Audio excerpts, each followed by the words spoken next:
You're listening to The Pete Sheppard Show. Oh,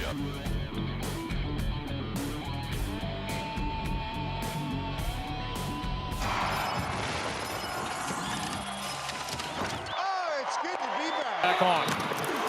Brissett, touchdown.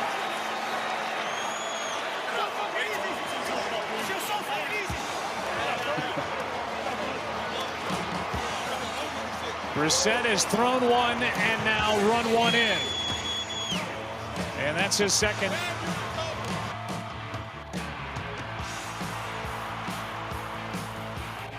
There's a screen by Nurk.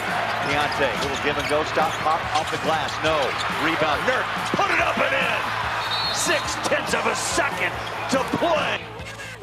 Hey everybody, good morning. Welcome to the Pete Sheppard Show here on the Coastal Sports Digital Network. It's a terrific Tuesday, is it not? Especially those of us here in Southwest Florida, where it's just absolutely beautiful weather.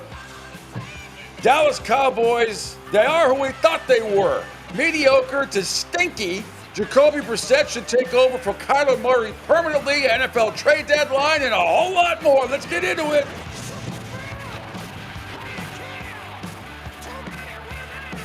Thanks for checking out the show this morning here. Pete Sheppard Show, Coastal Sports Digital Network. Checking me out on Twitter, X at PShep326, across Facebook pages, mine included. Also on YouTube, Rumble, Kick, CSDN Florida, Instagram, LinkedIn. I think we're going to be back on Odyssey and SR 1029 The Game. And also call or text the show 727-858-6650. That is the number to call or text the show. How's everybody doing this morning? Dallas Cowboys couldn't get out of their own way last night. Once again, the Arizona Cardinals, this time behind Jacoby Brissett, and starting in place of Kyler Murray, which is going to open up a lot of trade talks today. If the Cardinals are smart, they would deal Kyler Murray. Jacoby Brissett has a better feel for this offense for the Arizona Cardinals, in my opinion. So we'll get into that as well. Cardinals win 27-17. And by the way, Kyler Murray, between high school, college, and the NFL, was 9-0 at AT&T Stadium back in the day. But now Jacoby Brissett is 1-0. For them. It is the NFL trade deadline today at 4 p.m. I expect my Patriots to make a mini move. I'm not expecting anything big, whether they go after a running back or an edge rusher or, or a running back, an edge rusher. One of those two. I don't expect anything else besides that, unless something major happens, which I do not foresee. We're going to hear from Mike McDaniel from yesterday again. Oh my God. It's just, it gets better and better and better. He's going to talk about a whole bunch of issues. We're also going to hear, speaking of Miami, the Hurricanes, Mario Cristobal. We're going to hear how he feels, a bunch of cuts from the Joe Rose show yesterday on WQAM. Men's college basketball began last night. Nice win by USF over Florida A&M at the Yuengling Center. Noisy Yuengling Center from an Angel Martinez tells me. Miami over Jacksonville. Arizona upsets the Gators out in Vegas, 93-87. Not a big deal early on with some of these ranked matchups. Watched a lot of my Friars last night. Beat Holy Cross in a 10-point win. They were favored by 24. I figured they would not cover that line. They didn't, but nevertheless, 10,000 plus in Providence watching that game. And then AJ DeBansta, the guy we talked about, that Brockton, Mass native, that went to his junior year, went to out prep school in Utah, or out in prep school in California. And then his senior year, went to prep school in Utah. Then Danny Ainge and the Mormon Church gave him a whole bunch of money, and he went to BYU. And last night, he made his debut, shot 50% from the floor, perfect from the free throw line. He was outstanding in BYU's tough win over Villanova. With Fred Willard coaching now the Wildcats. So really good stuff. Hugh Freeze apparently likes to play golf more than coaching. He is, we talked about him yesterday. He is a little bit, we'll get more from the SEC Network today, how he got fired from Auburn despite having what really incredible defense. Their offense stinky. NBA, my Celtics lose at the buzzer. We'll have an NHL rundown as well. A couple of exciting games. But we welcome in Angel Martinez and say good morning to him out in Tampa. How are things? Good morning, Pete. I will be inserting my hearing aids here within the next to the top of the hour because holy moly's, good win by both. A great attendance last night at the Yuengling Center. The new digital billboards look good. The sound system is good. The first game with the women, great solid win. And it was a normal conversation. Like, Pete, how are you this morning? They play Florida A&M also? Yeah. Okay. No, against FIU. Florida. Okay. Yeah, women. But Yep. yeah, the first conversation was pretty good. By the second one, when the house was getting packed even more, then the conversation with, what'd you say, Pete? You like to play with pots? Oh, he made a shot. It was just that ridiculously loud. But it got the crowd pumped. Everybody was into it. Games were done a little after freaking midnight. So it was just a long afternoon, long day, but both coaches looked stellar in their performance. I think men's first game, just don't, my own little opinion here. The men, I would say, should not come up short of going into at least a tournament, one or the other, but it's going to look good. Well, that sure as hell weren't going to lose to Florida A&M. That's for damn sure. I mean, that would have been off. There's no way they're losing that game. So it's a good tune-up game for them for the rest. As when's their next game?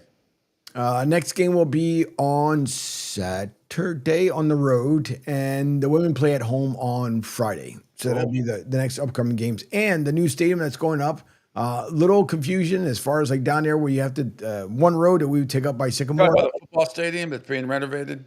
No, the brand new one that's going up at USF. Brand spanking new. That's what I'm saying. That the new, I meant to say the new one. You're right. My bad. Yeah. Not renovated, the new one, yeah. So how's that coming? It's looking good. And they're taking a little peek over the fence to take a look and see what they're doing, making quick progress, which is nice. But the one straight turn, which normally is a two-way, it's a one-way. And of course, no one tells you, and you go up, there's a detour sign. When you put up a detour, normally it means that if you used to go right, now you're going straight. The detour pointed right where the one-way was. I'm like, do we not know how to tell navigational signs? But nonetheless, either way, everybody kind of finally found a parking space. It was good, but it was a really good crowd. So very, very nice job by the new CEO of USF. And Derek Brooks was in the house. He was going around shaking hands, kissing babies. So it was nice to see them all walking around.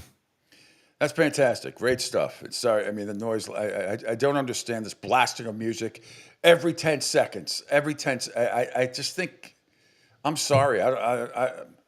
I've talked to younger people as well. They don't particularly like it either. And I don't know, anybody who brings like a baby to these games, like an infant, I think you're out of your mind. They all got big earmuffs on, Yeah, that's what they had on. It's like, it's just saying, it's complete. The atmosphere at all these arenas has completely changed. Think about how it's loud enough at football stadiums that are outside, and that's loud enough. And then inside the arenas, I can't even imagine. It's another reason why I don't go to games anymore. I can't deal with all that nonsense. The one that, it's freaking loud. But the one other thing is one cheerleader. So they throw the shirts up to the crowd because they don't use the canisters because it's just it's low impact. So all of them. I mean, I would say majority of the cheerleaders had some pretty good throwing arms. This one where it stopped everyone just about on their tracks because everybody has their hands up and she's doing the whole point thing, looking up at the crowd. She launched it, and there's no way in the world you can tell me she at one had to play baseball. There was no way she played softball. She flung that thing like she was getting ready to play for the NFL because everybody they just let the T-shirt fall. Like, did that go way up there? But yeah, it was she had a pretty good arm on her. Good. That stuff's fun. That's great. All right, let's get into it. Last night, the Arizona Cardinals beat up on the Dallas Cowboys again, 27-17. I'm telling you, it's just it's ridiculous. We're going to hear from Jerry Jones as well. Jerry Jones did something I've never seen. Jerry Jones during the game. How about Stephen A. sitting next to Jerry Jones up in the booth with a pink suit on? I mean, it's just not a good look. I'm sorry. It's just not a good look for a guy of Stephen A. Smith, who's the face of ESPN, is sitting there with the owner of the Dallas Cowboys, and then he got up and left after one of the last touchdowns. Yeah. But, oh, my God, it's just – and then Jerry Jones announces to Stephen A. that he's made a trade. And then he says he'll tell you all about it when the papers go through it. He announces it. And then he kind of denounces it later on in the post-game show and then kind of announces it and denounces again. What a freaking cartoon character he is. It's just unbelievable. All right, let's get to the highlights of this one from last night. Let's see. Here's a one. It started off with the Cardinals taking the lead at they're up 10-0 after this throw from Jacoby Brissett. Lineman back in there. Jumbo formation, and there he is. Harrison. What a start to. Yeah, Jacoby Brissett was really good last night. He just has a better feel. I think the receivers like him. 261 yards, 21 of 31, 2 touchdowns, no interceptions. Marvin Harrison Jr. was outstanding with 7 catches for 96 yards and a touchdown. Here's your lone Dallas Cowboy highlight right here. O'Donnell has it blocked. Into the end zone in a race. And a touchdown. Sam Williams blocked it. Nealon, the touchdown. That made it 10-7. That was Dallas's big play of the game on the special teams. And that was after they screwed up and turned the ball over, but they did force a turnover there and made it 10-7, although Jacoby Brissett and the Cardinals in the second quarter responded. Back on. Brissett, touchdown. So fucking easy. Brissett has thrown one and now run one in. And that's his second touchdown run by an Arizona quarterback this season, the first for Brissett.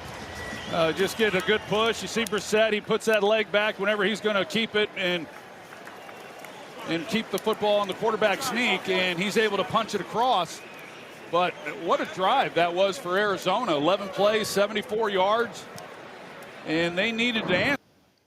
And they did, and they were not done in the second quarter.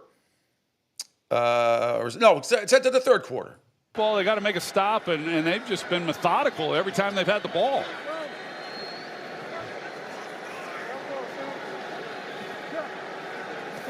First and goal from the 12. Brissett lets it fly. End zone, McBride, touchdown. Quick strike by Arizona to start the second half.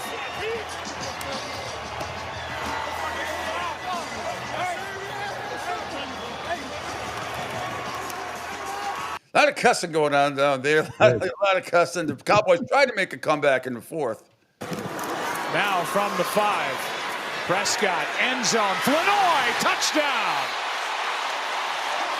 Their first of the night. Yep, not good enough. 27-17. Cowboys lose. Jacoby Brissett knew Marvin Harrison Jr. was ready for tonight's game. Put his pads on. Showed up. I mean, once he got off the bus, I knew it was going to be open. We knew we were going to get our chances outside, and and he, this has been building for him. And it's still a step in the right direction. But you saw it in his eyes when he got off the bus and we were in the locker room, and I'm like, Coach told me what the first couple of plays were, and he was like, we're going to switch it up and we're going to do this for Marv, and I'm like, all right. And I think I threw it to him 4 times in a row on the first drive, and I was like, I think I'm gonna do this the whole game for if they keep doing it. But just super happy for him, and and I know he wants a couple more, and I do too. There's a couple things that I wanted to get to him, but just super happy for him. Great adjustments by Matt Eberflus, the defensive coordinator for the Cowboys. Awful. Jonathan Gannon, head coach of the Cardinals, reflects on the win tonight against Dallas. I'm looking at my watch, and I don't know the last time we won. It's and it falls on me. At the bye, I'm sitting in the shower thinking about it, like, how did I let this happen? But that's what everybody in there takes that attitude, honestly. So we got good guys, we got good coaches. They don't look to point fingers. You just keep plodding along. We hit a stretch of adversity, a shitty stretch. It is what it is, but what are you going to do? You're playing on Monday Night Football in Dallas. Let's go play our game, And that's what they did, so I'm proud of them. Yeah, they did. Jonathan Gannon, they're the head coach of the Arizona Cardinals. Jerry Jones announced a trade and sort of denounced it, and he's definitely going to be one announced this morning. And he said there might be other ones as well, because apparently the Dallas Cowboys don't realize that they're not going to make the playoffs, barring any sort of miracles. But Jerry Jones talked about listening to fans' opinions. I hear opinions, and you can rest assured that at least through my mind, that all those considerations are there. It was there before this game. It was there when we started the season about whether you make a trade or not. But what's got this on point is tomorrow's our trade deadline. No kidding. 4 o'clock today. No kidding. I just thought it was really Stephen A. sitting next to the owner of the Dallas Cowboys, and I mean, it just makes me want to vomit. In this business, I can't believe what this has become, and it's just ridiculous. Yeah, I think he looked ridiculous. There was a ridiculous pink suit that he had on. It's ridiculous that he's sitting up next to the Dallas Cowboy owner, who he rips time and time again. Correct. In that organization. And everything's, I mean, just unbelievable. Okay, speaking of that, in case you think I'm exaggerating, Angel, let's scroll down. And thank God on the Manning cast last night, Charles Barkley kind of ripping Stephen A. For that suit that he has on. And as after another turnover, Stephen A. leaves to bury in the dust. Unbelievable. Sir Kiss up. Here we go. Chuck, here's your boy Stephen A. Smith. He's in the suite with Jerry Jones. Tell you what, But, he can find. I think he already left. He said, this isn't looking good. I'm out of here. I'm gonna try to beat the traffic. And he's not feeling good. He already got out of there. I tell you what, I'm not feeling that pink suit. I'm not feeling that either. A little late in the season to be wearing pink. Chuck, here's your boy Stephen A. Smith. Well, he had to get up and go downstairs, and he did the post-game show and ripped the Cowboys a new one, like everybody else did. He's just the master of the obvious, absolute master of the obvious there. Meanwhile, as long as we're on the Manning cast last night with Chuck, a little humor here. Scroll up right from there, and you know how they play. Anyway, Eli and Peyton are going to talk about the game that they play on NBA on ESPN now. Used to be on TNT. He'll explain it to you. And here's Chuck to see if he knows some of his colleagues now at ESPN. All right, welcome back. Hey, Chuck, on your show, you play a game called Who He Play For, where you have to guess which teams NBA players play for. So we're going to play something similar. We'll tweak it a little bit, and we're going to call it Does Chuck Know What You Do? All about your new teammates with ESPN. Chuck, Eli's going to show you a photo of an ESPN colleague like this, and you have to tell us what they do. The answer here would be Eli Manning, co-host of the Manning Cast, annoys the heck out of his brother every Monday night. You got it? So I think you can go at least 4 for 5. Go ahead, Eli. All right, here's the first one. Chuck, do you know who this is? Adam Sheppard. He is the guy. All the injuries, all the trades. Adam Sheppard is the man. Perfect. All right, Chuck, your next colleague, Eli, show him. What does this guy do? Oh, Get Up. Mike Greenberg. He's the host of Get Up. First thing I would turn on in the morning with those guys. Does a great job, Mike Greenberg does. Keep it going. All right, E. All right. Chuck, do you know who this is? What's he do? What's he do? He's on NFL Countdown. His name is Marcus Spears. And you know what? He wanted me to announce tonight that his son is going to go to Auburn. Auburn? His son's going to Auburn. His son's the best high school player in the country. And he wanted me to announce tonight that his son's going to go to Auburn and play for the Tigers. There we go. Might have to fact check that. We've got to see that. That might be wishful thinking. They don't have a coach right now. All right, Chuck, almost done. Eli, show him. What does this guy do? Oh, Jeff, is that Jeff Passan? That's right. Yeah, he's the baseball guy. Hey, and let me tell you something. Good enough for me. Shout out to the Dodgers, but I was pulling for the Blue Jays. I'm not going to lie. All right, Chuck. All right, E, last one. Last but not least, who do we got here? Lord, the guy who's on every television show in the history of ESPN. You wake up with him first thing in the morning. You go to bed with him. He's on Sirius. He's on POTUS. This dude got more jobs than people like. I'm serious. This dude got too many jobs, man. I love it. Chuck, Eli. you nailed it. By the way, speaking of the Dodgers in the World Series. Baseball Hall of Fame announced its contemporary baseball era. Ballot. Roger Clemens is on it. Barry Bonds, Carlos Delgado, Jeff Kent, Don Mattingly, Dale Murphy, Gary Sheffield. But the initial World Series Game 7 ratings on Fox crushed the NBA by over Game 7 by over 50%. By over 50%. Good. So baseball is not dead by any stretch of the imagination, I am telling you. And I think that World Series that we just witnessed, one of the great World Series of all time, and arguably, for my money, I think it's the greatest Game 7 World Series of my lifetime. When you factor everything in, the whole entire game, everything. I challenge anybody, and I know Bill Mazeroski's had a home run, but in Game 7 for the Pirates back in the day, beating the Yankees, and a couple of other dramatic stuff, but that moments that happened in Game 7. But when you factor in the entire game from start to finish, I challenge anybody to find a better Game 7 in World Series history from inning 1 through inning 11, which is what it went to in Game 7, with all the drama that took place. I challenge anybody. I don't think you can. I really don't think you can. All right. Right onto the show, Angel. Let's get into Mike McDaniel, what he expects on the trade deadline coming up today at 4 p.m. Here is Mike McDaniel with his take. Good. Hopefully he'll get traded. No, he's sticking around. Conversations happen every single year. Sometimes there's more reports than our actual reality. Oftentimes that's the case.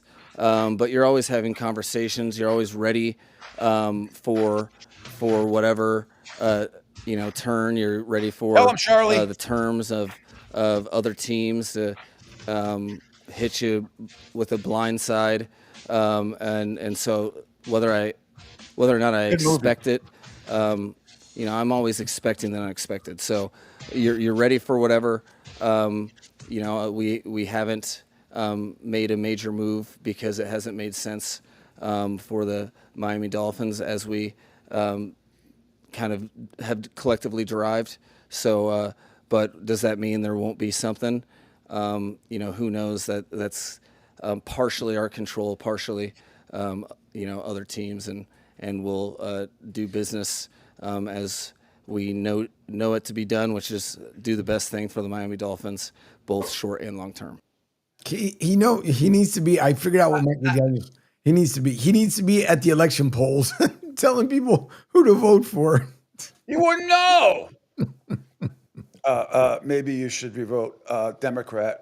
On the other hand, maybe Republican is the way to go. Of course, you could go independent if you wanted to there. I really don't know any of the candidates, or I don't know what I, D, and R mean. I don't know. All right. Scroll down again, Angel, a little bit. More Mike McDaniel. And this is on Fins Extra, Mike McDaniel on speculation surrounding his future with the Miami Dolphins. Lovely. Dun-dun-dun. And here we go. None of my job and what people depend on me for has anything to do with any of my feelings. It's irrelevant. My job as it stands is to be the head football coach and to make sure that I have a group of individuals, as empowered as a team as possible, so we can go to the inevitable game on Sunday at 1 o'clock and give ourselves the best chance to win. So anything outside of that, I try to be as disciplined as possible. That's working out well. To understand what is required of me, where my brain needs to be at, and my focus has been on having a team learn from the lessons today, so that we can apply the lessons and our preparation for Buffalo. I heard that in Top Gun once. Towards Tom Buffalo Sheppard said that to Maverick. And that's kind of where I'm at. A good pilot is compelled A good pilot is compelled. What Mike McDaniel just said, learn the lessons, so apply what he's learned. All that crap. Oh, my God. Okay, now one underneath that, Angel, scroll down. Here's Mike McDaniel on Chris Greer's firing. Oh, this one should be this should be a nail biter on this one. Holy mollies. You come into work on Friday, and, my focus was cleaning up the things that went wrong from the Baltimore game and getting a head start on correcting those things moving forward to Buffalo. Mr. Ross told me directly, and I prioritize the idea of not spending any time thinking of things that could happen from that standpoint. So, I took the information as he delivered it. And heard him, and for me personally, Chris is a guy that I've worked with every day since I've been here. So personally, that I'm a human being, and whether it's football or it's life things, that's an emotional toll when you realize that, all right, things are going to be different. Wow. Yeah. He's working at kindergarten. I just don't get it. I have never in my life in professional sports or big D1 sports in my life, Angel, have I ever heard such ridiculous, pedantic blathering. And I know I use that term a lot, but this guy is... I know he's not even close to being as dumb as he sounds. I understand that. I understand he's not a good speaker. I get all that. You tell me, out of every Division I and NFL college football coach you have ever heard in your life have as little conviction about anything than this guy does. Name me one. Now, you could say coaches speaking out of their ass and all that stuff, but at least they speak out of their tuchus with conviction. This guy is a fucking joke. He's an embarrassment to any coach at any level. A freaking embarrassment. And Stephen Ross, you are an embarrassment for keeping this guy on your staff for 5 seconds longer. He should have been gone last year. He is a disgrace to coaching. A disgrace. You talk of lack of conviction. There it is right there. Mike fucking McDaniel. Just ridiculous. Let's hear a little bit more. Last one. Mike McDaniel on reports that Tua could be benched this season. Oh, jeez. Here we go. Come up with a coach with less conviction than this guy in the history of sports. It's ridiculous. I'm far from even going down that direction of would've, could've, possible things.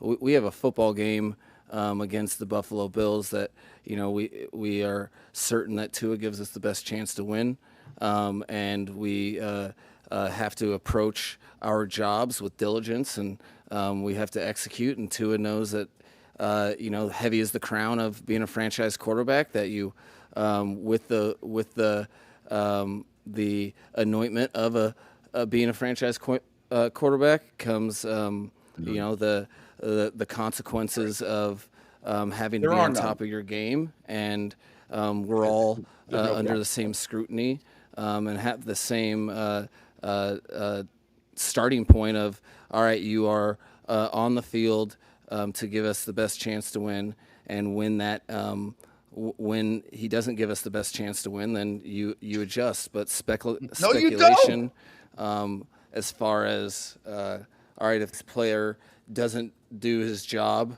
down the road, will he still have his? I think it's pretty simple. We play the players that give us the best chance to win, and when that changes, or if that changes, or if somebody else gives us a better shot, then we adjust there. But I still absolutely don't forget all of the learning lessons and the growth that Tua has had over his career, and I'm counting on him to have the similar response, from this last game. But and as far as conjectures go, down the road for a headline, I don't see how that necessarily helps the Miami Dolphins play the Buffalo Bills. Wake up! Yes, sir. Wake up! I have a big fucking problem. Yes, I do! I mean, that's your quarterback. That's your coach. Sure is. It's embarrassing. He is a disgrace to anybody who's ever coached at any level because of his lack of conviction. And you cannot, Stephen Ross, listening to all this bullshit for the last 2 years, and your new GM, whoever that may be, is going to keep this guy on. Are you serious? Stephen Ross, you're an embarrassment to the NFL. Everything outside of your team, you do great things, as I've said time and time again. Outside of your football team, you do wonderful things. Why you don't apply that kind of conviction and knowledge to your football coach is beyond me. What is this sentimentality? What is there that makes you believe that this guy can turn anything around? He couldn't turn over a Jell-O mold properly. I'm telling you. It's ridiculous. And people have been saying, I've been saying it for 2 years. Now people are jumping on my bandwagon the last 6 games. Nobody wants to play for this guy. You don't play for a guy that can't there's nothing there. Nothing. The first year was on, the coach was a little quirky because he didn't act like Bill Belichick or Bill Parcells or Mike Tomlin or any of the other, or Andy Reid or any of the other great coaches out there. He was different, Angel. He's different. He's kitschy.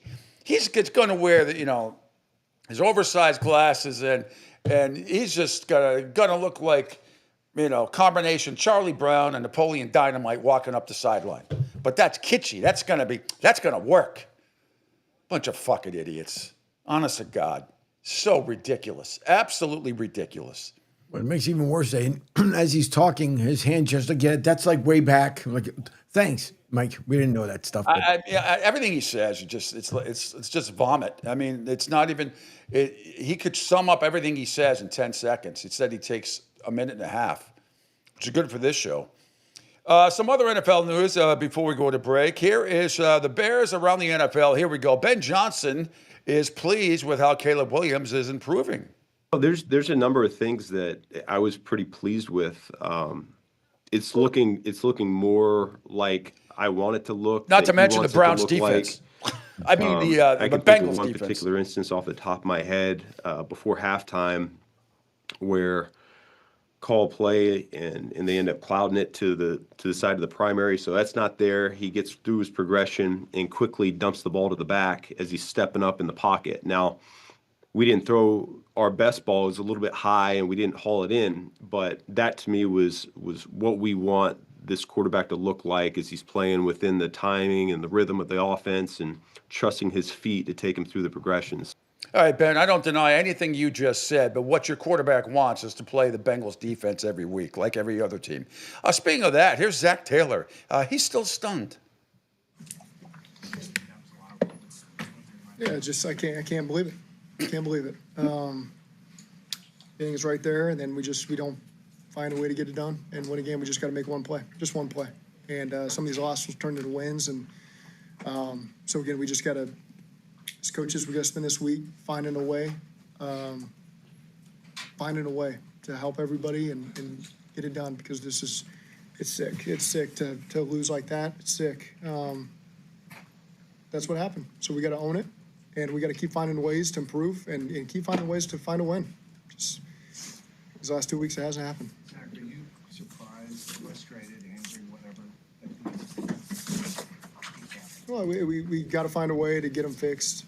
We are. I mean, we're like crazy. We're trying to do everything we can to get it done. And so, again, it's not because of a lack of work, lack of effort, lack of trying to cover every single stone to get it done.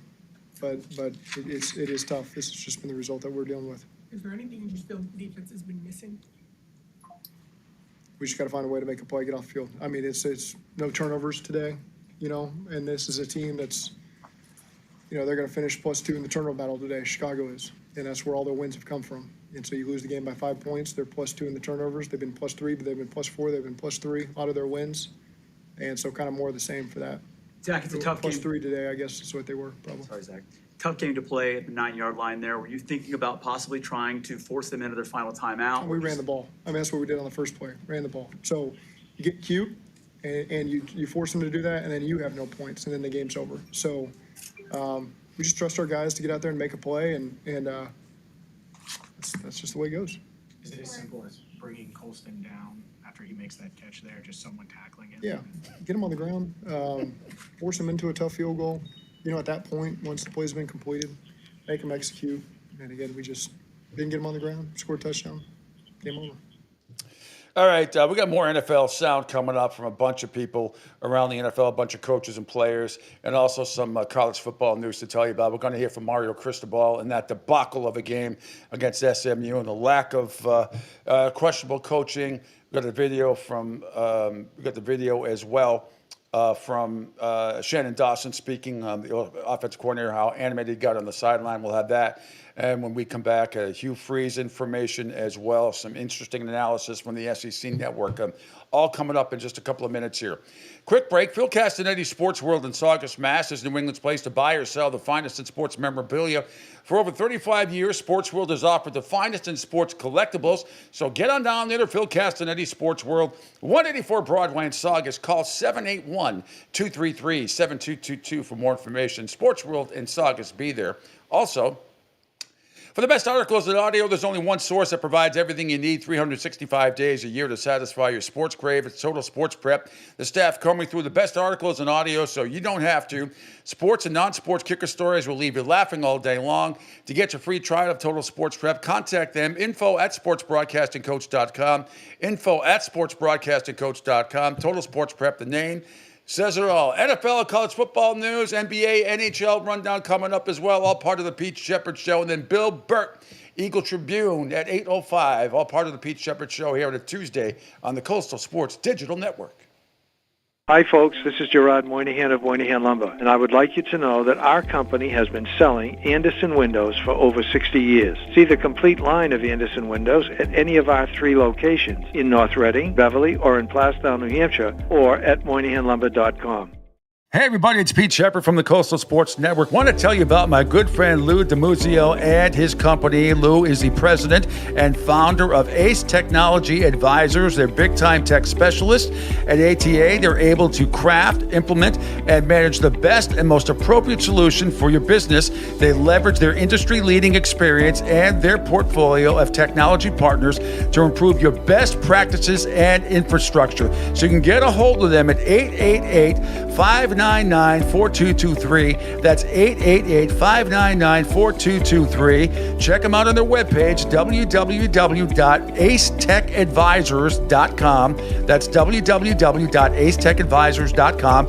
Or you can email them, sales@acetechadvisors.com. Check out my friend Lou DiMuzio and Ace Technology Advisors. Right now, our country feels divided, but there's a place where people are coming together. I gotta tell you, I was nervous to talk to someone so different than me. Me too, but I'm glad we are. Love Has No Labels and One Small Step are helping people with different political views, beliefs, and life experiences come together through conversation, and it feels good. Wow, your story is so... Interesting? Yeah. When people actually sit down, talk, and listen to one another, they can break down boundaries and connect as human beings. At lovehasnolabels.com/onesmallstep, you can listen to amazing, life-changing conversations and find simple tools to start a conversation of your own. I know one thing. This conversation gives me hope. It gives me a lot of hope, too. Take a step toward bringing our country and your community together by having the courage to start a conversation at lovehasnolabels.com/onesmallstep. A message from StoryCorps, Love Has No Labels, and the Ad Council.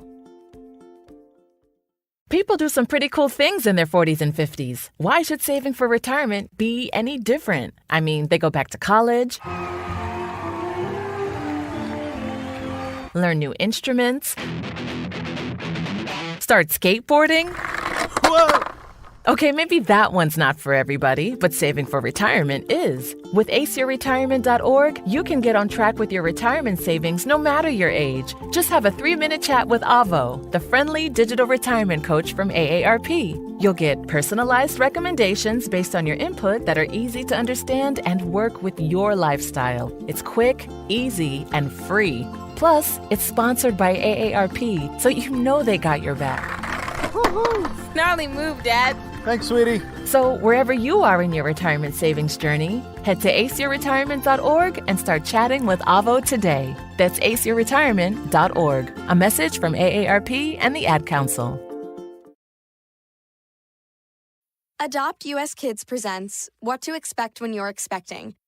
A teenager. Learning the lingo. Today I'm going to help parents translate teen slang.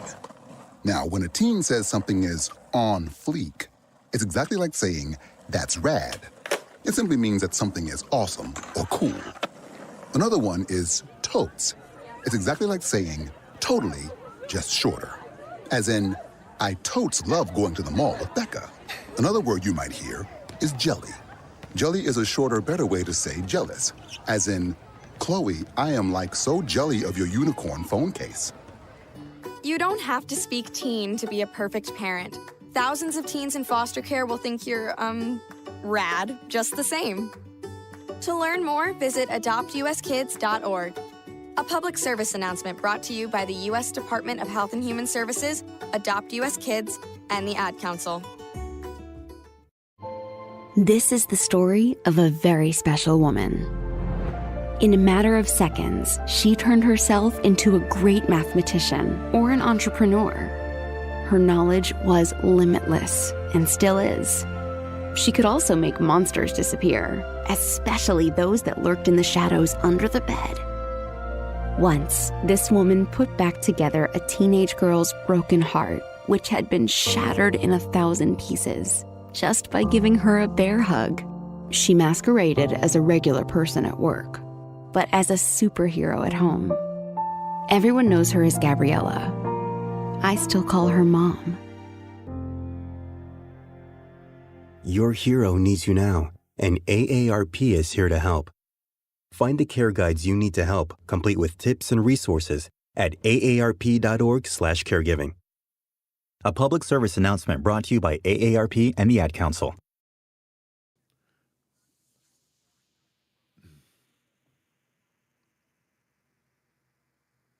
You want the best in sports and entertainment? You got it. Now, back to the Pete Sheppard Show.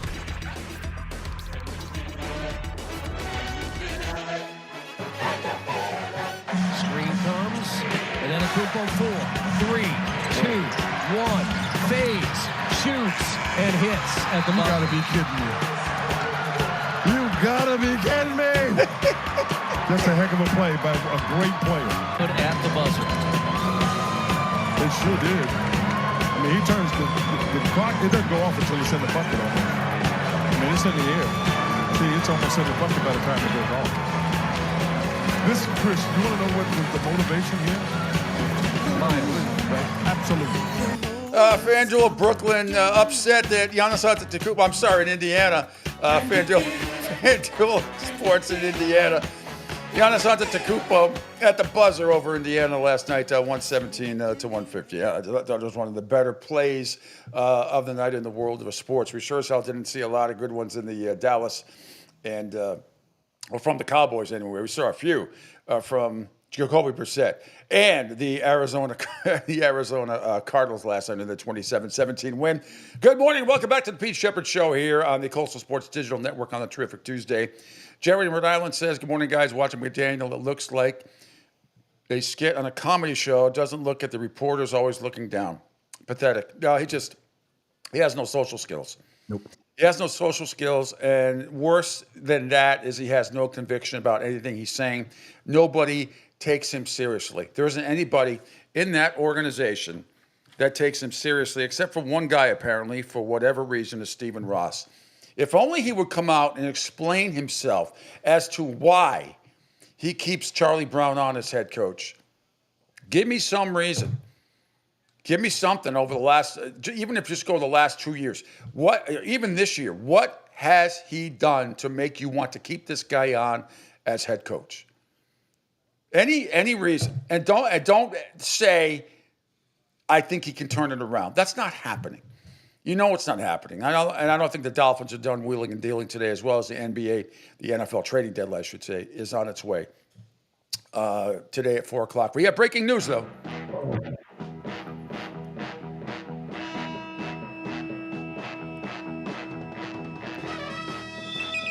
Ari Miroff and others, as I told you earlier, Cowboys owner Jerry Jones teased a trade on Monday morning when the Cowboys lost Monday night to fall to 3-5-1, and now we find out the trade is for linebacker Logan Wilson. The Bengals are trading linebacker Logan Wilson to the Cowboys. Not sure of the entire deal, what that is going to be for. Let me see if there's any more information here. But anyway, certainly an upgrade. And the way the Bungles defense played, I am not surprised at all that they made a deal. So the Bengals are trading linebacker Logan Wilson to Dallas. Not sure what the details of that trade are yet. If you find out, Angel, let me know. I'll keep looking as well. Sure. All right, let's talk some college football here before we get back to the NFL. Again, Bill Burt from the Eagle Tribune going to join us at 8:05. The Miami Hurricanes losing a horrible game on the road to SMU, a team that had lost 13-12 the week before to Wake Forest, the Wake Forest team that went to Florida State this week and lost 42-7. So SMU gets to, I don't know, go to Boston College this week and see what happens. But yesterday on the Joe Rose Show on WQAM in Miami, Mario Cristobal, head coach of the Canes, talked about problems and frustration continues with the penalties, which they had 12 for, many of them stupid, for 96 yards. Well, it's frustrating. You know, we felt that we had made progress the previous week against Stanford, but we regressed Saturday. There's no other way to cut it. In between the whistles, the play was really good, really physical, but the pre-snap penalties were certainly hurtful. And then I know we had a couple of holdings as well. So that part certainly, it's not our standard, and certainly something that we have to fix and get better. Yeah, I keep hearing that week after week. Here's more on how they clean up those penalties. Yeah, well, you know, Joe, as you know, we don't cut corners. We practice hard, man. Everything is regimented, structured, and I live a disciplined life, and we coach a disciplined team, and we did not get the outcome that we work for, strive for every single day. So when that happens, it's not just assessing, it's adjusting, it's tweaking, it's teaching it better, coaching it better, really dig deep into, hey, what are we thinking here, and what, you know, made you want to do this that caused the penalty, so we could get it fixed and get better. I mean, it's that simple. And again, when I say it's simple in terms of trying to find out why, but then the hard part is getting it to happen on game day, which we didn't do. We regressed. Yeah. So, but we always were very honest and straightforward. And the bottom line is we have to get better at that. A downfield lineman, a guy's blocking his dude 15, let's say it's about 10 yards down the field. We teach, go and block your guy to wherever he goes, chase him. He did not realize the quarterback was back there. That's hard. Yeah. Guy's trying to, it's kind of dicey, man. It's a sail route, and he's in the end zone. Corner's coming at him. He's coming at the corner. Ball's in the air. There's contact, and boom.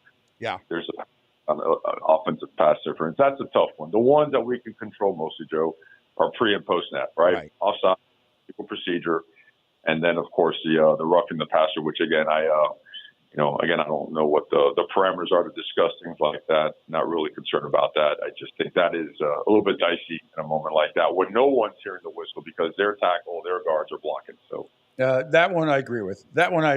All right, now how do you get going again here, Mario Cristobal? Yeah, we got to do the things to go from good to great. And it starts with us. It's all us.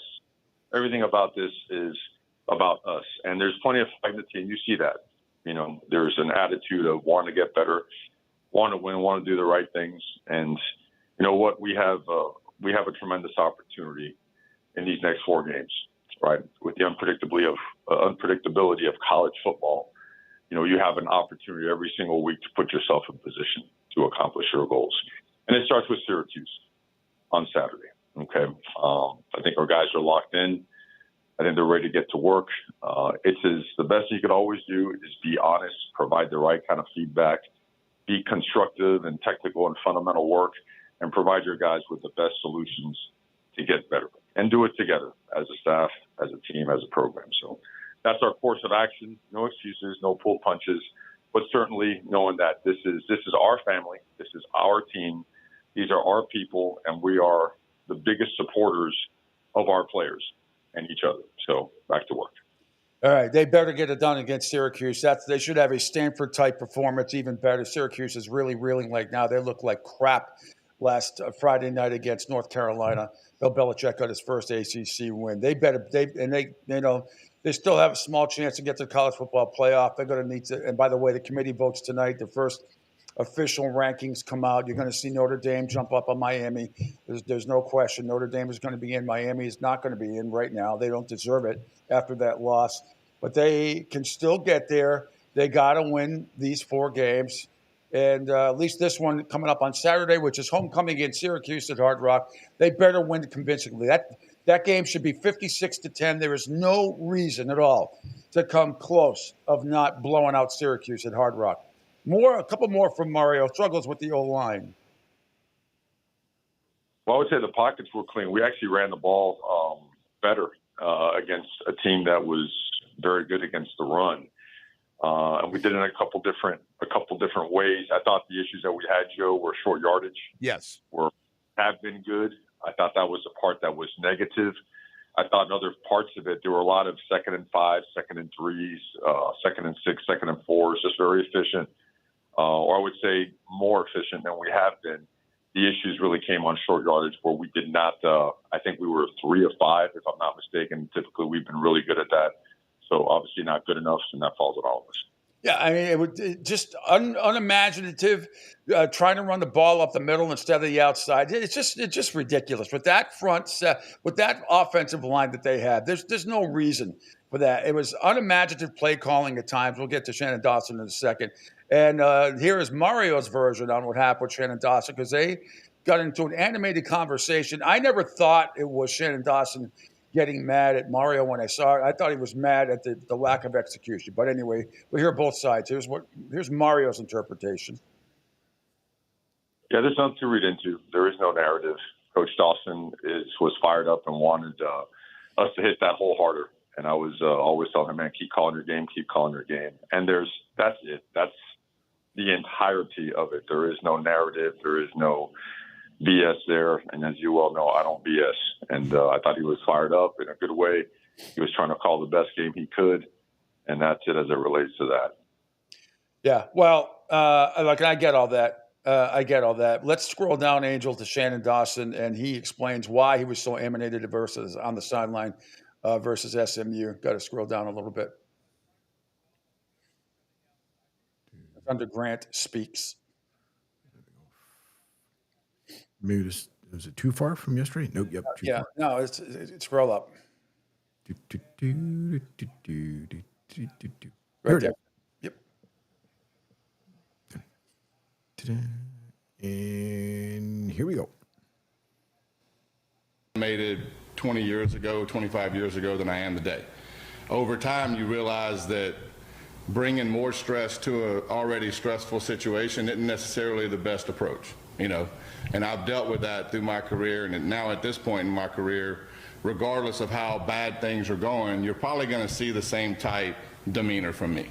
Now, in that particular situation, it had nothing to do with the crazy thing about that. Our interaction, me and Coach Cristobal, it had nothing to do with that.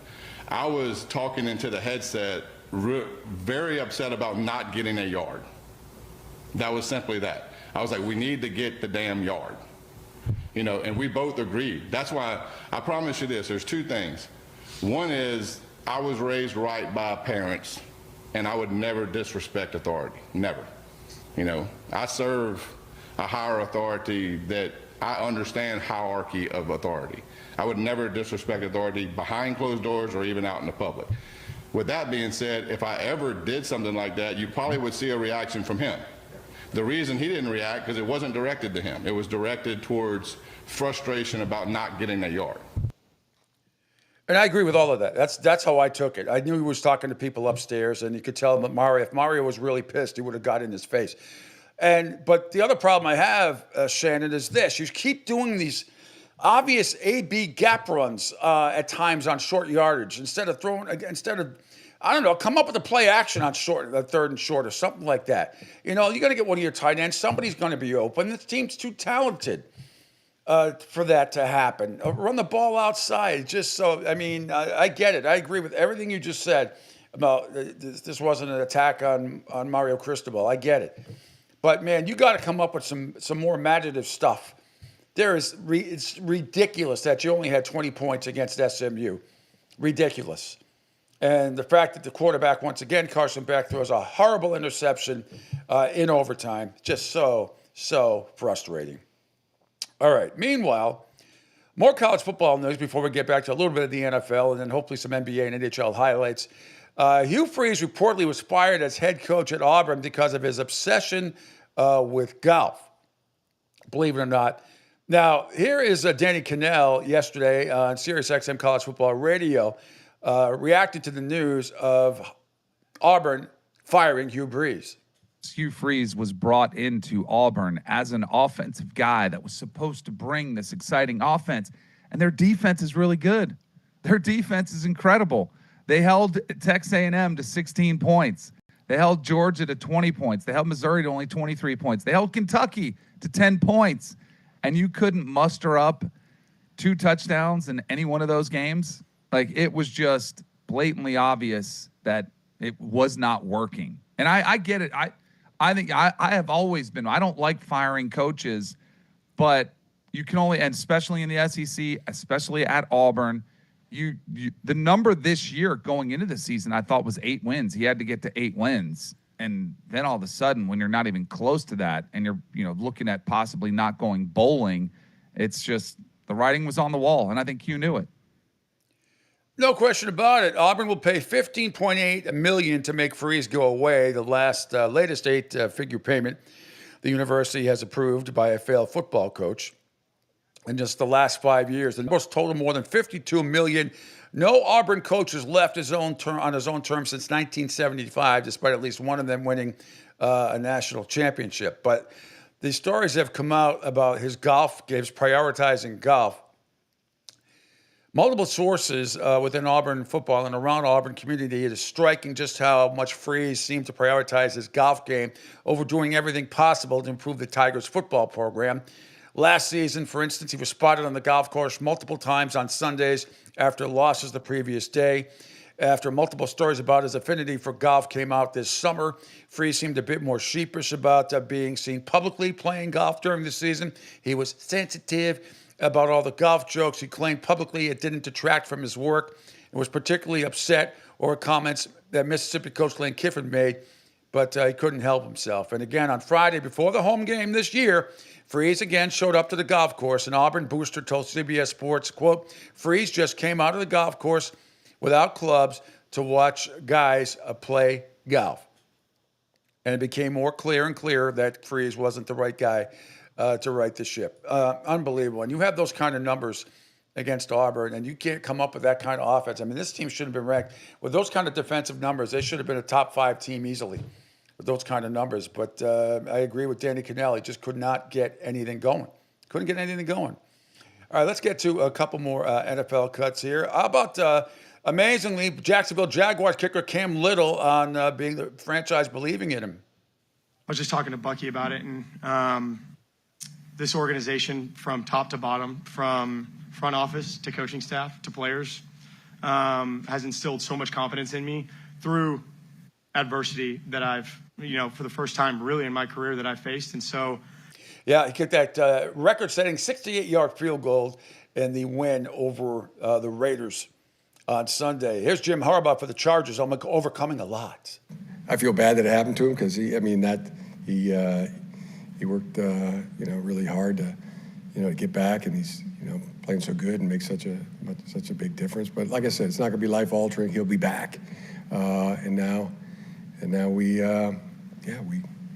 with resolve, with fortitude, you move forward and find a way.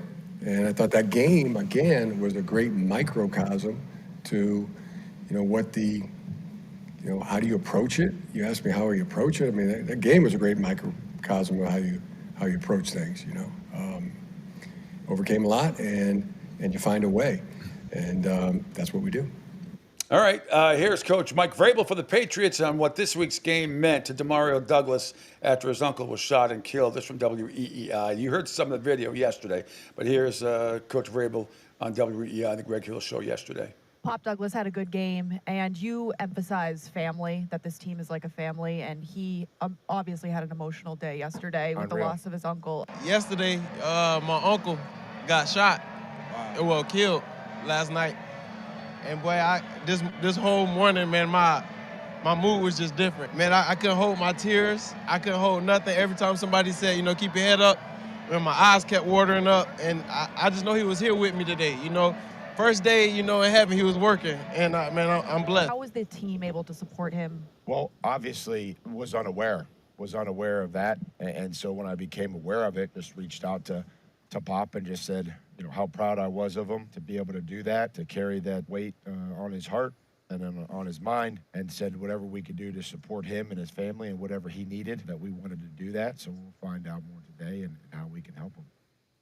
All right, there's head coach Mike Vrabel. A couple more here, but here's Aaron Glenn, head coach of the Jets, with a back and forth with reporters about his reluctance to name a Jets starting quarterback. I want to go back to the quarterback thing again. So obviously you want to keep it secret for as long as possible for whatever, competitive reasons. But I'm wondering, doesn't it help the quarterback's confidence when the coach comes out and says, "You're my guy"?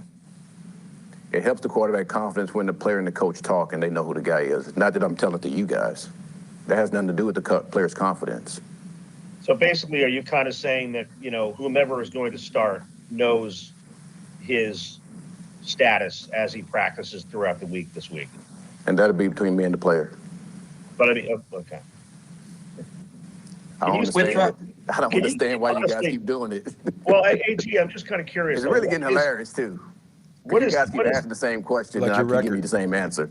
I am just curious, though, AG. What is the competitive advantage or disadvantage for a team not knowing which of these two guys is playing? My own reasons. You guys suck. The Jets stink. Dan Quinn made a major mistake leaving Jaden Daniels in. It was 38-7, Seattle, and when he dislocated his left elbow on Sunday night. Dan Quinn says he messed up. Yeah, we can get rolling. I know many of you have been asking about the thought process of Jaden being in the game in that situation. I get that. I've been thinking about it, honestly, nonstop too. And, for me, the answer is, man, I missed it. But I would, I'll fill you in on my thought process. At the start of the fourth quarter, I guess it was probably like 12 and a half minutes left in the game. And that was going to be the last drive for a couple of guys, Jaden and Zach and Debo and LT. And so we're going to have any read run plays and meaning no carries, for the quarterback on a run. And honestly, man, that's where I missed it. Of course he could scramble. It's Jaden. It's what he's special at. And that is 100% that's on me. And I also said last night in the presser to our fans that, man, did we miss our mark as a team. And with that performance, we need to fix it. They created an awesome environment, at the stadium for the game. And that fix needs to be done now. So just wanted to open up with that and get started. I'll also give you some other. Major screw up. Yeah, go ahead. I have some update to your breaking news. Okay, hang on.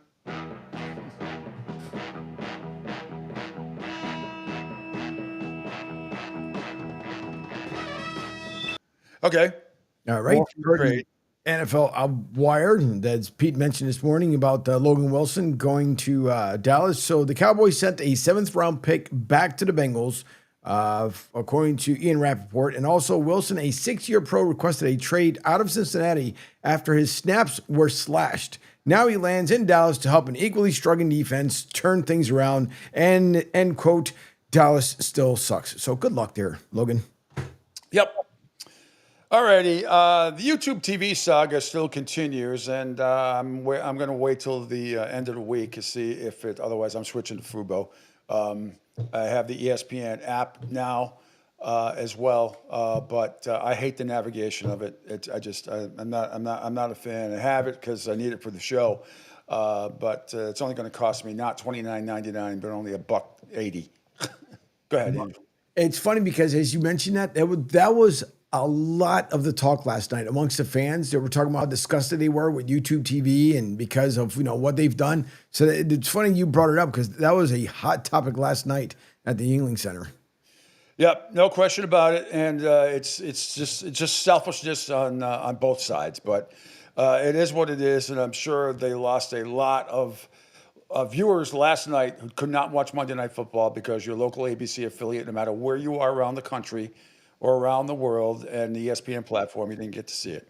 Anyway, we welcome in for his weekly visit, it seems, from the Eagle Tribune, sports guru extraordinaire. It is Bill Burt this morning. Good morning, Bill. How are you? You and I could have made more threes last night than the Celtics. Well, okay. First, yeah, I agree. That's a whole separate issue, and that's worth talking about. But that game last night, the football game, I think it would be better if I couldn't have watched the game. To be honest, I wish I didn't have it. That was awful football. It was terrible. Well, Jacoby Brissett, good for him. I mean, Arizona played reasonably well. I mean, they did what they had to do. They probably should have won by more. Dallas is a joke. Dallas is a joke. And, between Stephen A's ridiculous pink suit up there sitting next to, which is a bad look for him, bad look for ESPN. They think it's like cute. And Jerry Jones informing the public he's made a trade, then kind of denounces it, then informs, and then we find out, Logan Wilson is headed out. But just quickly on the Celtics, I don't want to spend a lot of time on them because I'm pissed at that.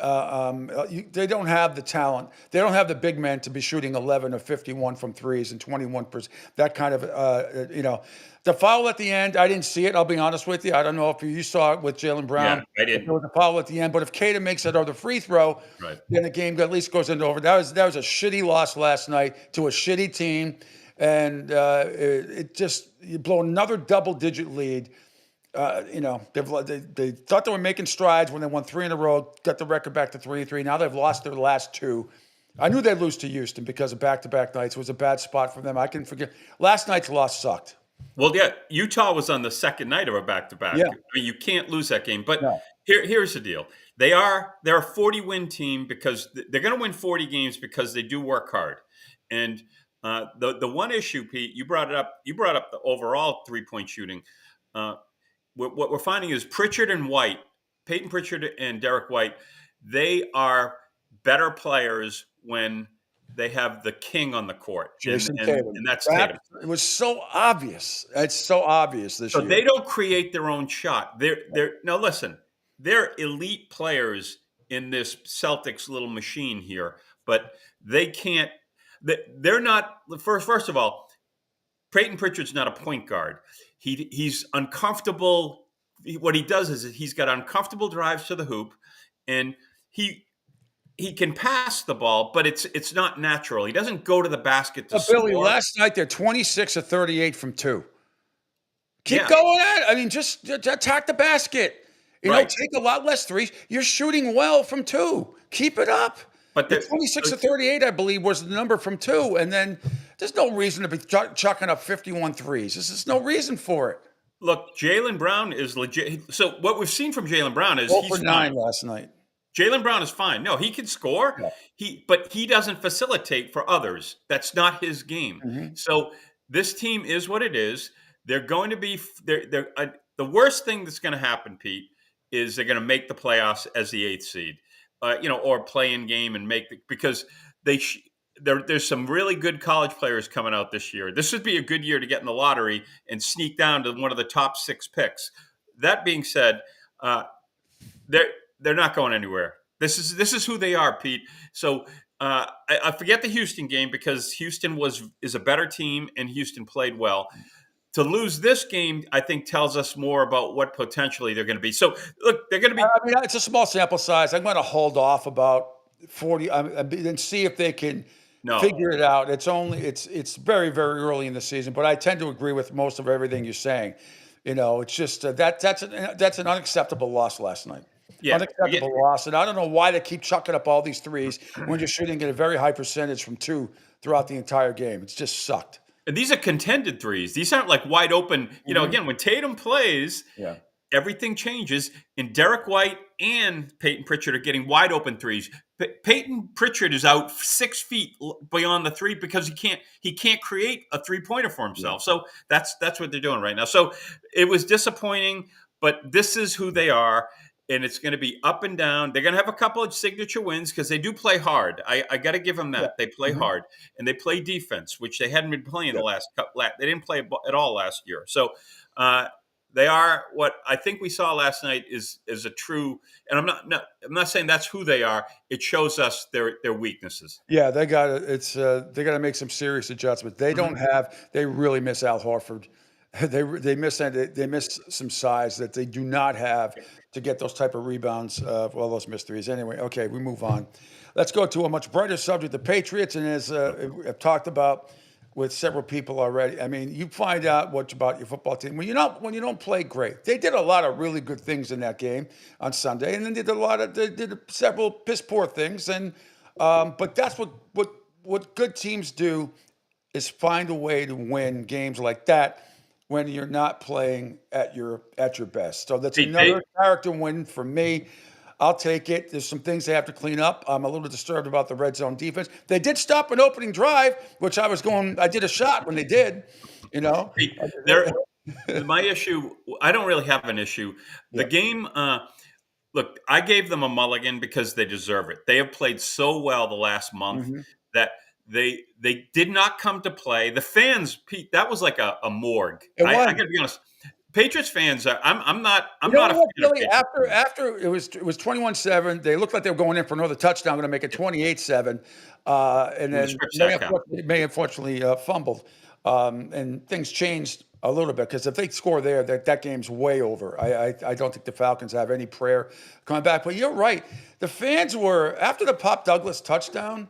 I don't know. Are we getting to that spoiled brat? I mean, come on, guys. Let's get it going. Let's make some noise against the other team on third down. Spoiled for what? We haven't had a winner here since. I know, but they're acting like there's some that are acting like, we're just going to cruise to the AFC Championship. And why can't people just enjoy the journey? Why must we look so far down the road? Just enjoy every game and be excited that your football team was up 21-7. Could have been up 28-7. Instead, they're not. It's 21-14, but make some more noise. I was really disappointed in the crowd overall. I agree, Pete. And I think we don't have the college we don't have the vibe here in New England because we're not big into college sports because that is college sports. College sports, the fans lift the players. In here, now I've been to Kansas City, Pete. That's the way it is in Kansas City. What about Buffalo? Same thing. Buffalo. Those fans. Green Bay, although not against Carolina. Not here, though. It doesn't happen here. And Patriots fans are fickle as hell. It's happened there before. I've seen that stadium fairly loud before. No, that was Brady. That was Brady, though. It was a different era. It's a different era, but I mean, you should be euphoric where this team is right now, where they are at 7-2. I agree with you. They get a quarterback. I don't want to say Brady, but this kid already. I mean, he's getting MVP notice. He should. I don't think he's going to get it, but he deserves it. And he absolutely deserves it. Listen, other than that stupid play where he's got to be careful with the football because the game turned on that play. That game's a blowout, and all of a sudden you let a team in, and that's on him. He's holding the ball like it's like a loaf of bread. No, someone's coming at you. Take the sack, kick the field goal. You get the ball in the second half. I mean, it looked like he was trying to get two hands on the ball when it fell out of his hands. It was sort of trying casual, to do the right thing, but it's got to happen quicker than that. He was still sacked 6 times too. Sometimes you got to throw the ball away a couple of those times. Just chuck it out of bounds. Couple of plays with Hunter Henry where they weren't on the same page, which we haven't seen much of. Kyle Williams. And I mentioned this. Kyle Williams has been one of the biggest disappointments in the league. Absolutely. In the draft. One target, and it was There are 6 wide receivers drafted after him that have double-digit catches, 2 touch. averaging 2 touchdowns.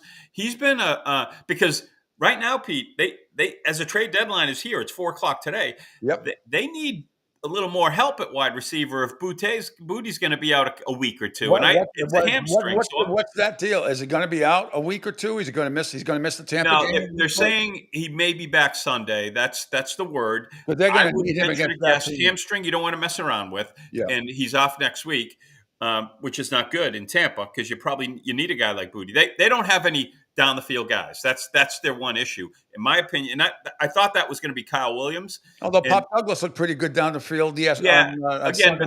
but those are plays. They're not straight run down the field. They're not the go pattern that we see. But look, that's a concern of mine, wide receiver right now going forward, because with this quarterback, and again, both tight ends can play. Both tight ends make plays. You just mentioned Pop Douglas. Pop Douglas is making 2 plays a game. Not that story? one Did you know play about every his other game. Did you know about his uncle being shot before the game? I didn't know it until you did. You guys, I didn't hear that. Brutal. Before. Yeah, we heard that, and that was posted by, I think, someone in his family right before the game. Yeah, sad. And but he played as if he looked great. To be honest with you, unbelievable.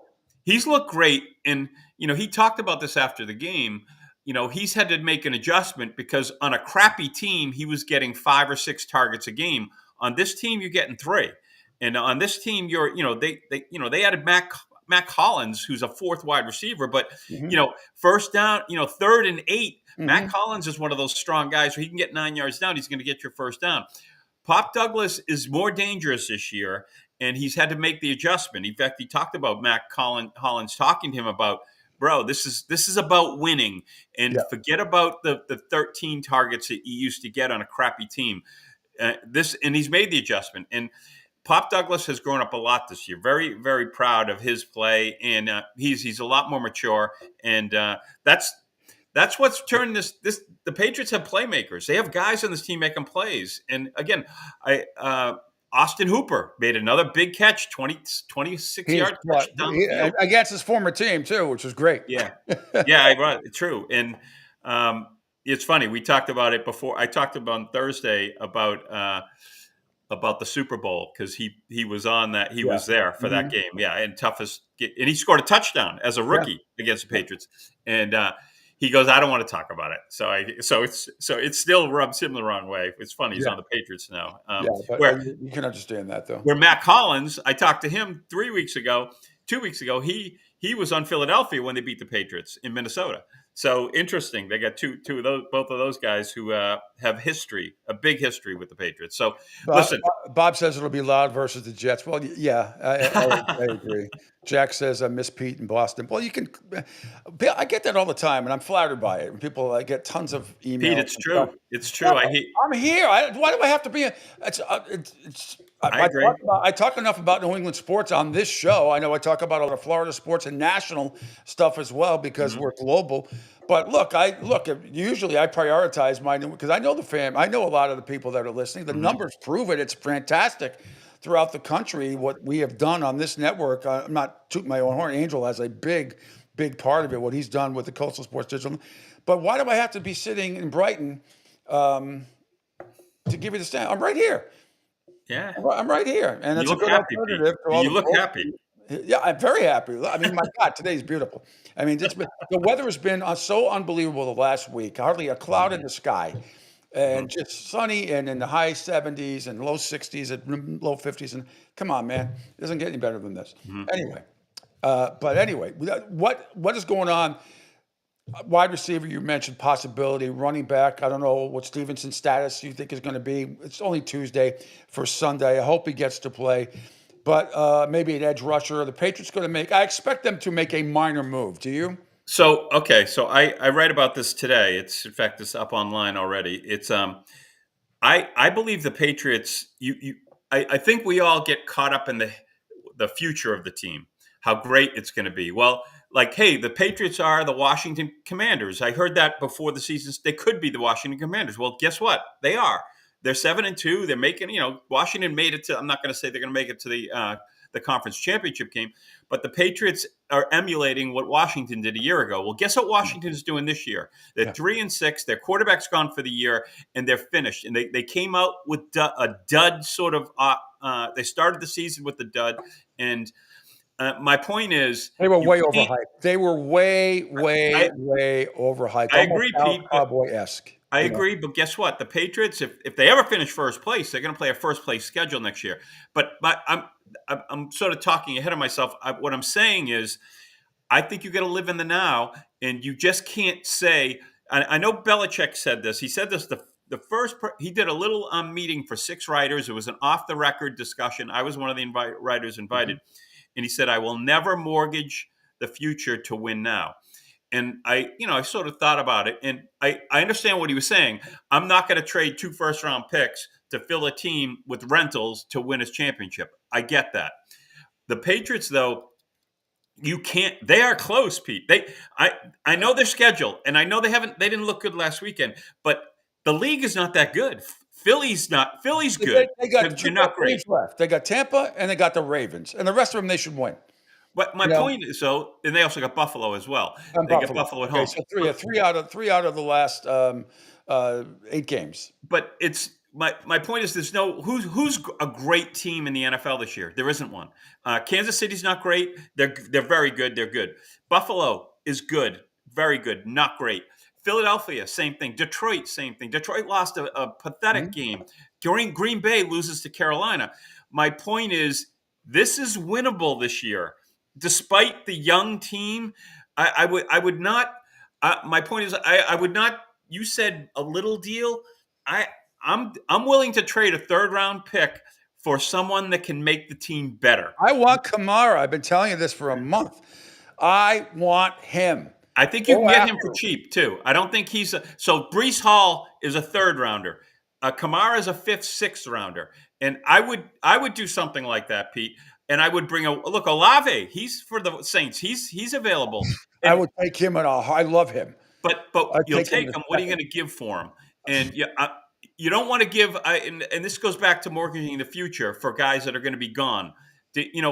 Like let's just say you traded for Breece Hall, a 3rd-round pick. I would do that if he would sign a contract and stay here for 3 years. He's a star. Breece Hall is a star. And my point is, they need a couple of those guys. They need an edge rusher, Pete. Now, I'm not saying you're going to have to go out and get Joey Bosa, but you need someone who's had some success where you can give a 4th or 5th-round pick for on the tail end of a contract. So I think they have to do something, Pete. I just you can't say we're going to win next year. It's not a given. No, I'm with you. I'm with you 100%. And I've always been try to win now. That's why back in the day, I never had a problem with the Red Sox going after Larry Anderson. Back in the day, because they needed him. They needed a closer. They had massive injuries to Reardon and was Lee Smith still on that team? I can't. They both were hurt. They needed a closer. And I know. Remember, they hadn't won a championship in like 70 years. And I know Bagwell, because Bagwell did this. Bagwell was a punch and Judy hitter back then for the New Britain Red Sox. He was not the power guy that he can't. So I never minded that deal, because if they don't have him, they don't win the division in 90. They don't make the playoffs. Yeah, they got swept by the A's, but nevertheless, they got to the play. So, I mean, in sports, I am always for let's win now. I mean, you don't want craziness deals, and I get that. But if it's something somewhat reasonable, no one's ever going to agree with everything you do, no matter what they did. They could get Kamara for 2 7th-round picks and a 6th-round pick and next year. And you know what? Some fans would still be upset about it. Yeah, I think they have to go after guys like that. They have to do something like that, Pete. And so at 4 o'clock here, it's 8:25 right now. I just think I've changed, Pete. I think I came on here saying if they win 8 games and they're heading in the right direction, I'm happy. No. There's 7 games who were November 1st. On November 1st, they won their 7th game. Everything's changed.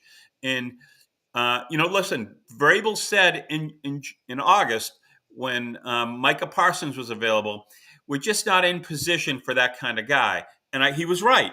We didn't know what this Patriots team was going to be. Well, guess what? You're in position now. Yeah. And if a Micah Parsons came out and you had him you could sign him or for 5 years, and I'm not even talking Micah Parsons, the pass rusher, just a player of that caliber. I'd give up a first round pick and something else for a guy that's going to be here for 2 to 3 years. That's all. So I'm Bill, we have to interrupt you one second. We have a rule on this show. When you say Micah Parsons' name, you got to do it Jerry Jones style. You have to say it 3 times, and he will appear like Kenny. Micah. Is that what I say? Yeah, Micah. Hey, so Pete, we're in agreement. The Patriots have to do something, and if there's a player available who you can own for 2 to 3 years, I would give up something substantial for him.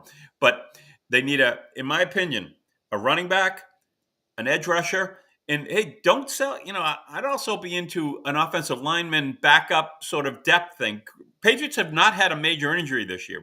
They're one of the only teams that haven't. Mm-hmm. So I'm not saying you plan for it, but if someone goes down, if Jared Wilson goes down, do you have a guy who can be 90% of him? And I think maybe you go after 1 or 2 of those guys if you can on the market. So I'm hoping they make 2 or 3 moves, Pete. Not 1, but 2 or 3. Okay, all right. And besides that, what do you know about Ramondre Stevenson? They really are going to need him this weekend against the Buccaneers. I mean, obviously Mike Evans is out for the year, but I'm not sure of the status of Chris Godwin, what's going on with him. But you know how resilient this Buccaneer team is. They are unbelievable, and guys like Vita Vea, they got a really, really good defense.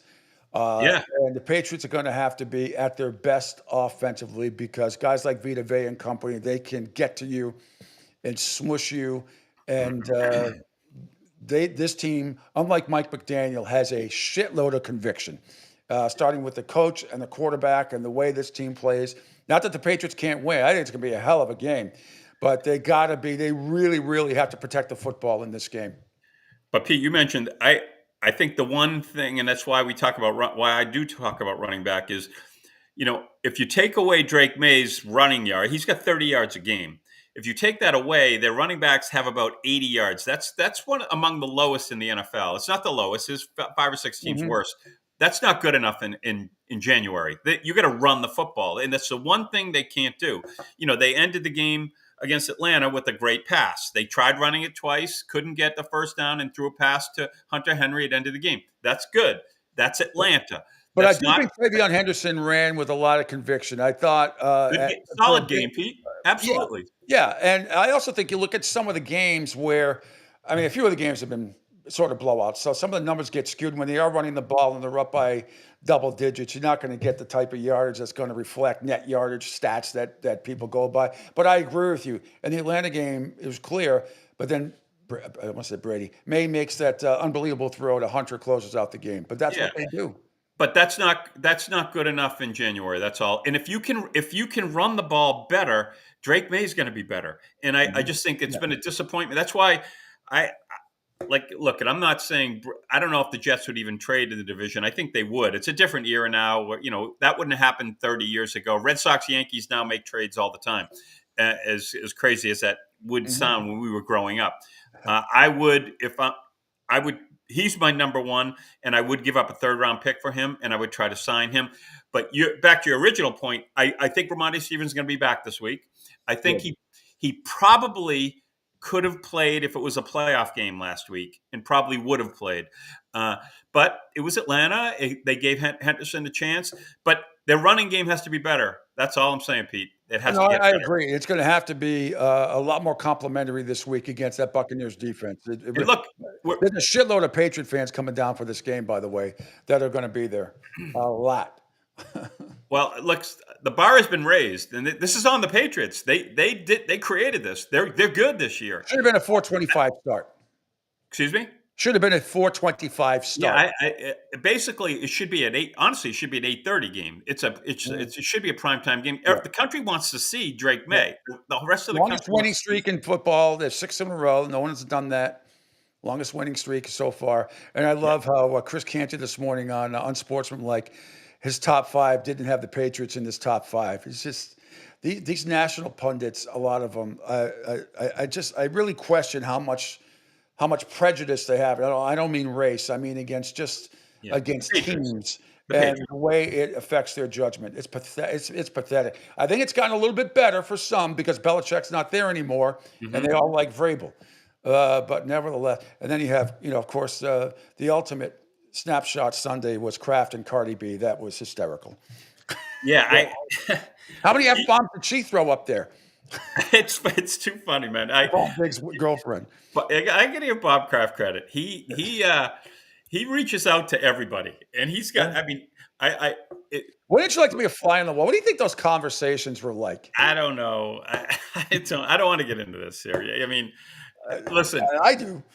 They look like they were having fun, and that's all I'll say. And Bob Kraft looked like he was having fun. Jonathan's usually in those seats. Jonathan was nowhere to be seen. He may have been in another box. He doesn't like being part of this. Some of these scenes that Robert Kraft is part of. But I thought it was great. Cardi B is dating. They have a kid together, right? With Stephon Diggs. They have a kid Diggs. They're together, and I think they're having a child together. Yeah. So have a child. Yeah, another child. Love child. That's another wide receiver. I have a child. Remember Titanic? One of the great lines in movie history. What's his name? Running as the boat is singing. I have a child. I don't know why I think of shit like that, but that's one of the funniest lines. He steals the kid from the mother. Right. I have a child. They get on the emergency boat. Anyway, Cardi B. Anyway, good stuff. So listen, Pete. The Patriots are in position. They're a good team. I'm not ready to say very good, but they are a good team. They're going to be around in January. They're very good right now. I mean, I don't know how they are a very good team. I think it's a good. No, I don't think it's a great team yet. They're a very good team. You just made my argument for why they need to go for this because there is not a great team in the NFL. Buffalo and Kansas City. And look, right now the way it's slated, if the Patriots finish second at 12-5 behind Buffalo, they're going to probably play they'll be the fifth seed. They'll play in Baltimore for the wild card because Baltimore is going to come back and win that division. I agree. I'm sure of it. But I don't know if the Patriots are going to not win the division. That's the thing. And then they have a home playoff game, maybe against the Chargers or somebody like that. Or But that's if they win the division. If they win the division. If they win the division. They just win the division, you get a home game. If you're look, the 1 seed's available to the Patriots. That's the crazy thing. They beat Tampa this week. Guess what? They are in position to get the 1 seed if they can beat Buffalo in December. They would host the Jaguars right now if the playoffs ended today. They would host Jacksonville if the playoffs ended today. In the 2-7 matchup. Indy would get the bye. Beat Broncos, the 3-6 Broncos host the Chargers. Steelers, that overrated, pathetic team, would host the Bills. Yeah, listen, Indy basically, I think, was exposed a little bit in Pittsburgh. They not only lost, they looked horrible. They shot themselves in the foot. Danny Dimes was the worst game he's played all year. So, we'll see. But are they a number 1 seed? Are they a number 1 seed? They're number 1 seed right now. Well, I would say, but I'm asking that question. I don't think they are. But they have their schedule is pretty easy as well. They only got like 2 really tough games going forward, maybe 3 in the division. But so listen, Patriots. Today's a big day. We're talking on trade deadline day. We're going to see what the Patriots think of their team, and this is where Bob Kraft can come in. Where you can pay some money here. You want to bring a guy in, trade for him, and give him that contract, that 3-year deal. Give him upfront $30 million guaranteed. Brees Hall. They've got the cap space for it, right? They're right at the top right now with 47 point something million, I think. I think it's even more than that, Pete. Yeah, like 28, 29 million. So yes, they're in position. What are they going to do? I just say you don't know about next year. Now you're not killing next year by going after someone pretty good and giving up a 3rd-round pick. They have 2 4th-round picks. They could turn that into a 3rd next year if you're worried about losing the 3rd. I get it. And I get we're building for the future, quote unquote, we're building for the future. But nope, I'm in this NFL without any great teams, you could win. You could, I don't want to say win the Super Bowl, but they could go very far this year. They could.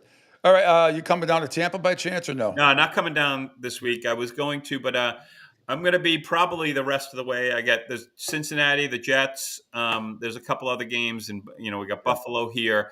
I will probably follow them a bit in December, so we'll see. Got a lot going on around here too. I agree. All right, my man. You're the best. Thanks, Billy, from the Eagle Tribune. I'll retweet your stuff as soon as it's out there. No question. That NFL trade deadline at 4.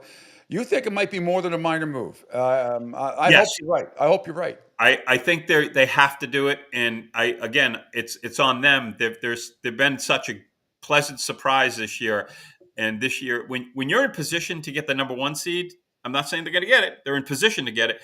You got to do something. And Mike Vrabel knows the weaknesses on this team. He does. He's been in the league 30 years, since he came in with the Pittsburgh Steelers. So he knows what he's doing. Obviously, as we've seen this year, this team very cohesive. There's something that was missing the last 5 or 6 years, even the last 2 years with Belichick and Brady.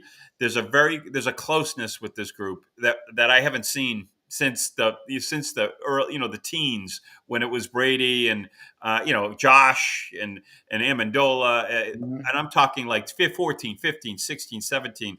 That's how I feel about the closeness of this group, and that's a credit to Mike Vrabel.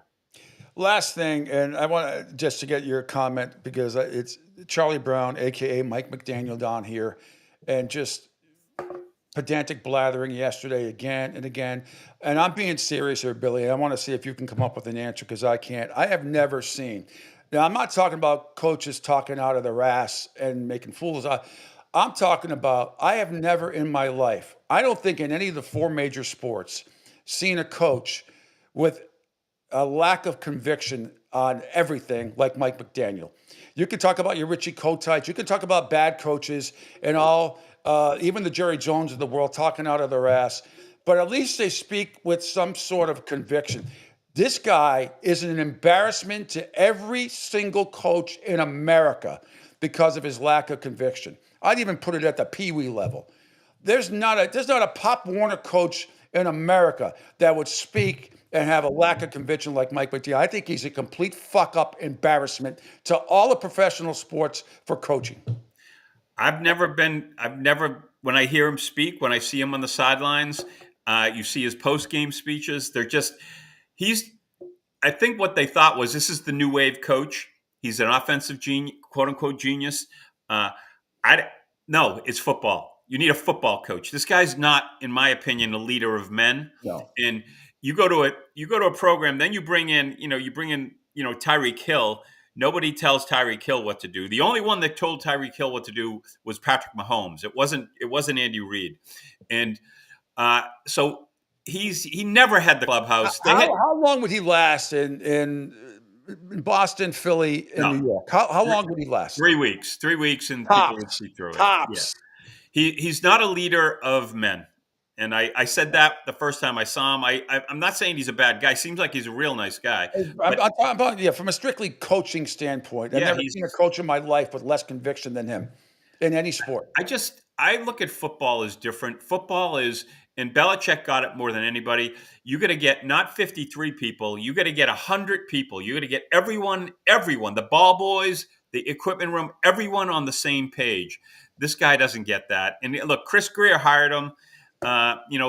He sort of, Brian Flores sort of, acted out of. The thing they ever did was let him go because he didn't talk to Tua nicely. That was the dumbest move they ever did. Talk about a football coach. I'm a Brian Flores fan. I would hire him tomorrow he's going to get hired next year. He won't be the DC in Minnesota. Now the only thing he has going against him is he gave out a lot of secrets, and in his court case. So it's like I don't know if I trust it. I think I'm saying what people might say is, all right, is he going to get me in 2 years with some book, come out with a book, and all these private conversations? That whole organization, though, really, they screwed that up. And Tua, because he didn't want to be talked to that way anymore. Well, good luck. Anyway. Yeah, I agree. And they didn't. He didn't want Tua, and he got him, and this is where they are. So Tua is. I've never been a Tua guy. All he does is throw the slants and throws those short outs. His arm is weak, and he's not a leader either. He's a look. No. We can't say he's not a good passer at times, because when he's accurate, he's good. But again, I look at that position differently. Like I'll go to the LA Chargers. I think we've let Justin Herbert off the hook. I don't think he's a leader. I think he's a great passer, and that's what that position is.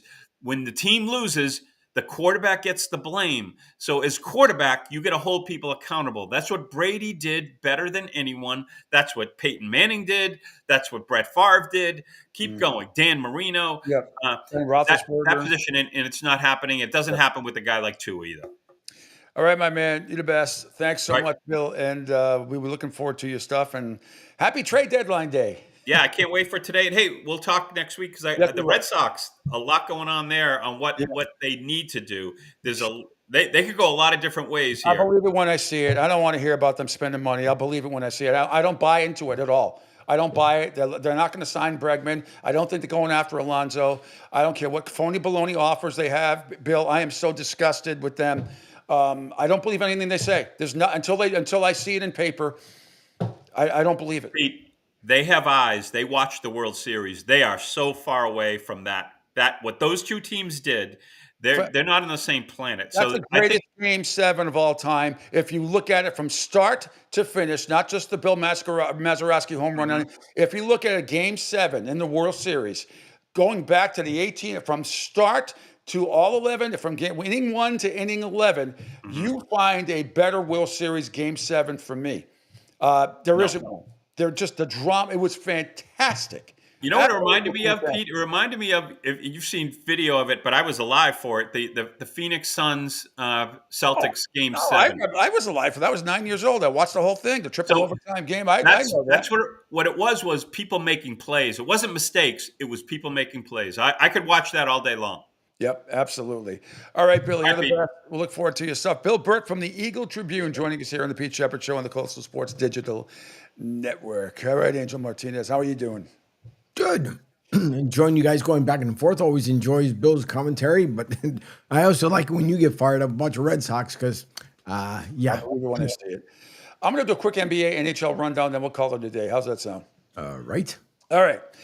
Minnesota last night in Brooklyn. Dante DiVincenzo for 3, unlike the Celtics. Until it's not. Until somebody wants the info and you got it running. Dante, another 3. Corner pocket, a season high, 6 made 3. 6 threes, 25 points. Minnesota over Brooklyn, 125-109. Milwaukee and Indiana in a nail biter. And Giannis silencing the crowd at the buzzer. Screen comes, and then a Antetokounmpo 4, 3, 2, 1, fades, shoots, and hits at the You buzzer. gotta be kidding me. You gotta be kidding me. Just a heck of a play by a great player. At the buzzer. They sure did. I mean, he turns the clock. It doesn't go off until he sends the bucket almost. Unbelievable. Now, earlier in the game, this happened. And Antetokounmpo has the rebound. Gotta set up the ball. Yeah, you hear him holler low, you gotta get there. And with a left hand with authority, Antetokounmpo. Timeout Pacers. It's a 10-point Milwaukee lead. 9 early. Giannis and Miles Turner doing the damage.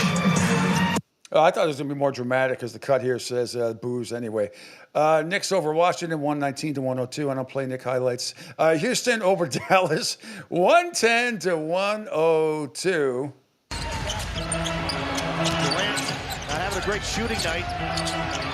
Hopefully he can get off with this one. As he does, his first 3. Rockets 96, Mavericks 94.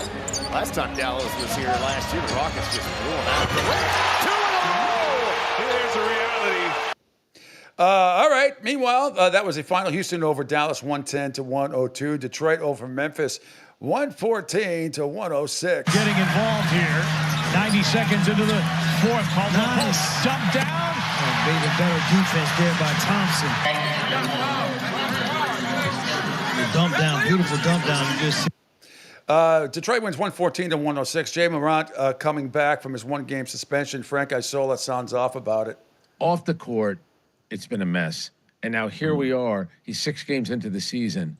and he's already complaining about what's going on. It kind of feels like, I hate to say this, hope it's not the case, it feels like it's day one of the Ja Morant hostage crisis. Yeah. He's going to hold the Memphis Grizzlies hostage. Yeah. Where this could be happening. You know, is it now, you better trade me? I don't want to play. I'm hurt. I'm not playing in this game. I hope that's not the case, but it could be, Brian. I agree. Thanks to the, where is that from? The Sirius XM NBA radio. Denver over Sacramento, 130 to 124. Lakers up by Portland, 123 to 115. I don't play Laker highlights unless I have to. Miami and the Clippers in a nail biter. Here we go. 4 to shoot. In trouble. Can he bail him out? Oh, he's done it! Wow, what a shot! Sometimes you just got to let spectacular speak for itself. Kawhi, the claw, once again, no problem, money. All right, thanks to FanDuel West. Right there, Kawhi Leonard tied the game at 113. That's all the highlights I have. Miami goes on to beat the Clippers 120 to 119. Dodgers celebrated their World Series with a parade, yada, yada, yada. The Braves have promoted Rock Weiss as manager, one of their coaches on the bench. Rocco Baldelli is still out there. To the NHL we go. Seattle and Chicago. Pretty close game for a bit. My pants go to, well, if I wear long pants, it goes to my ankles. If I wear my hockey pants, they go to the top of my knees. That's the only answer I can give you. Eberle in front. Beniers shoots and scores! Matty Beniers got it. 2-0 Seattle, a power play goal. Off the face. All right, they go up and win 3-1. Thanks right there to KHN. Toronto and Pittsburgh. Close one. Robertson far boards, gets away from one. He comes out in front of the net. Fandon, they've got a shot away. Rebound, score! Bobby McMahon follows up on the garbage and pots it home to give the Leafs the lead. Don't think you can say that on the radio. Well, you can read lips. Yes, you can. Hey, this is all Nick Robertson.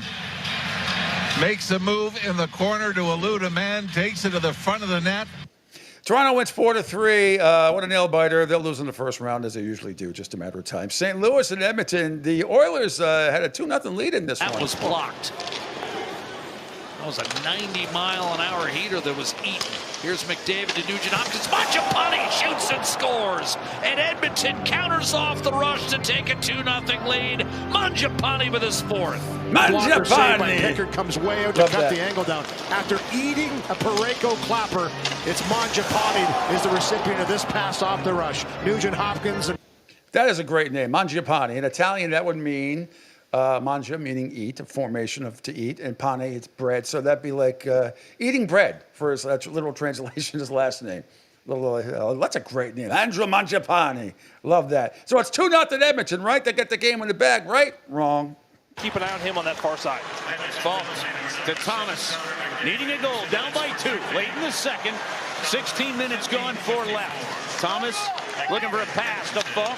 Far wing. Wired. Score! One-timer. Dvorsky. First goal. First point in the National Hockey League. To perfection. Dalibor Dvorsky wins the face-off. What did I say? They're looking for the one-timer. Look, he's going to find himself in a soft little spot. Robert Thomas, he's the conductor. There's the pass to Falk. Falk over to Dvorsky, and bam. Bam. They were going on to tie it at 2, and then in the third period, the Blues strike You really again. got to make sure it's a smart play, don't you? Oh, you just got to stay on the defensive side. Suter walks it in, drives the goal. Blues pick it up. Shen wraps it near wing, straight away. Parayko on. Rebound, they score! Suter on the doorstep. Tucks it home. On the outside, he's got traffic in front. There's the howitzer. And Johnny on the spot. Pius Suter goes backhand, forehand, tucks it in. Look, he's pumped up. Why wouldn't he be? And the Blues, first. Andrew Mangiapane. I love that name. That's my new favorite hockey player. Right there. And lastly, Vancouver and Nashville in a thriller. It's 4-4. We head to overtime because that's what we do in the National Hockey League. O'Reilly ties Pedersen up. Besser after the puck in the corner. Worked it free for Pedersen. Got it to Besser in front. Backhander scores! Brock Besser with a second to go. Besser beats Saros on the backhand. And the Canucks in the final second of overtime win 5-4. Two battle because Forsberg just blows the zone and Hughes goes with them. What do you do in Nashville at home when the Predators lose a game? Go out and party. There's only a gazillion places to go and listen to all sorts of country, rock, and all sorts of music. Anyway, great stuff. All right, Angel, that's going to do it. What is coming up? Anything else today on the network? It is a Tuesday. It is Tuesday, so you have K4 Wins coming up with the guys. Case Tony, Kai, and Kip. That'll be 11 o'clock Eastern, 10 Central. And then later on this afternoon will be Ain't That Right with Duncan Dad at 1 p.m. And that's what's happening here on the network. And an Odyssey update, we will be back by Friday as they continue to do some modifications. Overall, there's other stuff that's going on as well. But so Friday, we'll be back on Odyssey. But of course, we're still live and up and running on our app, so you guys can listen to radio on our app as well. All right, projected lineup tomorrow, Angel. Bill Sparrows at 8. Mike Petralia at 8:30, covering the Bengals. Mick Colaggio and then Glenn Ordway. That is my projected lineup. Subject to change. Anyway, thanks to Bill Burt for today. Great stuff, as always, from the Eagle Tribune. I am Pete. Thanks, all you guys, for checking out the show. I'm back tomorrow at 7 in the a.m. Have a great and safe rest of your Tuesday, everybody. See ya.